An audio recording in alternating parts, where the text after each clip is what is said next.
Consumer demand for healthy aging products and services is poised to become one of the most powerful drivers of the global longevity movement, reshaping how people engage with health, wellness, and even identity across the lifespan.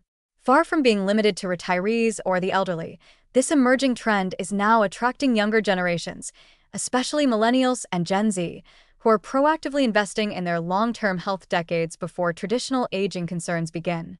Market research confirms the shift. More than 70% of consumers in the US and UK report increasing their spending on longevity and healthy aging products, while in China, the number is even higher at 85%. This broad-based interest reflects a new cultural paradigm where aging is no longer passively accepted but actively managed and even optimized. At the heart of this consumer transformation is the blending of science and lifestyle. As the public becomes more educated about the biology of aging, from mitochondrial decline to epigenetic drift, they're increasingly seeking out products that claim to intervene in these processes.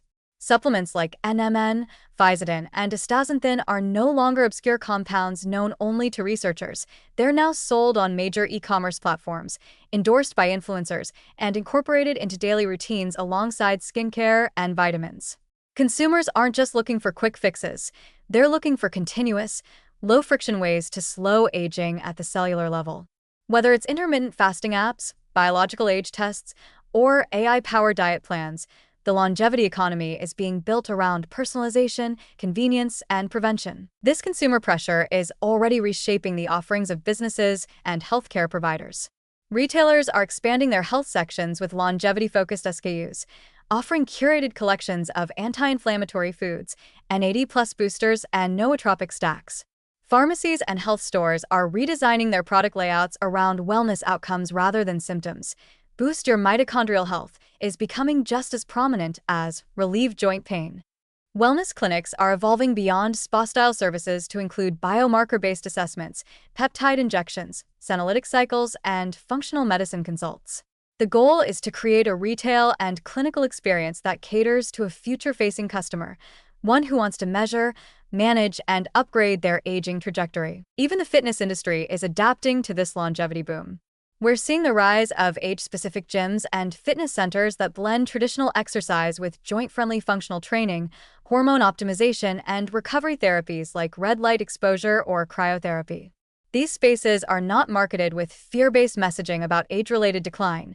Rather, they promise sustained vitality, resilience, and performance across decades. Group classes may focus on mobility and balance in older adults, while also offering wearables-based tracking and biological age monitoring to show tangible progress over time. Healthcare systems, too, are beginning to respond. While formal clinical guidelines for anti-aging medicine remain in early stages, providers are recognizing that patient expectations are changing. More individuals now ask about biological age, epigenetic clocks, preventive strategies, and emerging treatments, creating an opportunity for forward-thinking clinics to reframe aging as a modifiable condition. Some hospitals and concierge health groups are piloting youth checkups that go beyond cholesterol panels to include inflammatory markers, insulin sensitivity, telomere length, and even methylation age. The goal is no longer just to rule out disease, but to benchmark wellness and intervene early. Millennials and Gen Z are a particularly pivotal force here. Unlike prior generations, they are digital natives with access to vast health information and advanced tracking tools.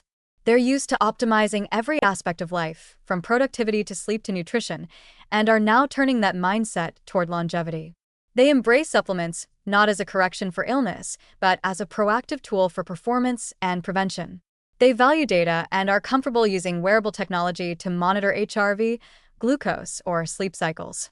As this cohort ages, their expectations will shape the future of preventive care, and their spending power will ensure it scales. Importantly, the cultural language around aging is also evolving.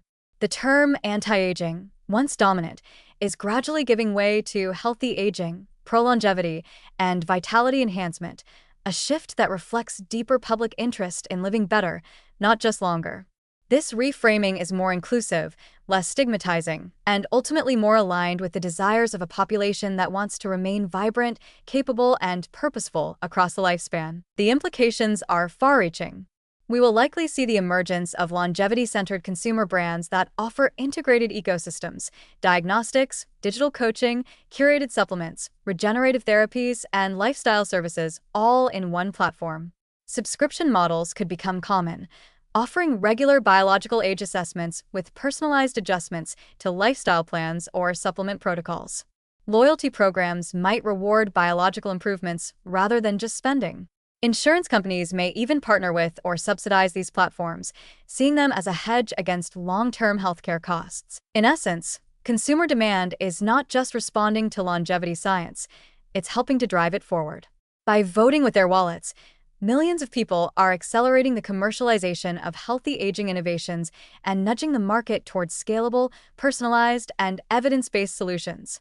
As public appetite grows and technology continues to mature, healthy aging will cease to be a niche concern and become a defining feature of modern life. The longevity consumer is here to stay, and they're shaping the future of health, one purchase at a time.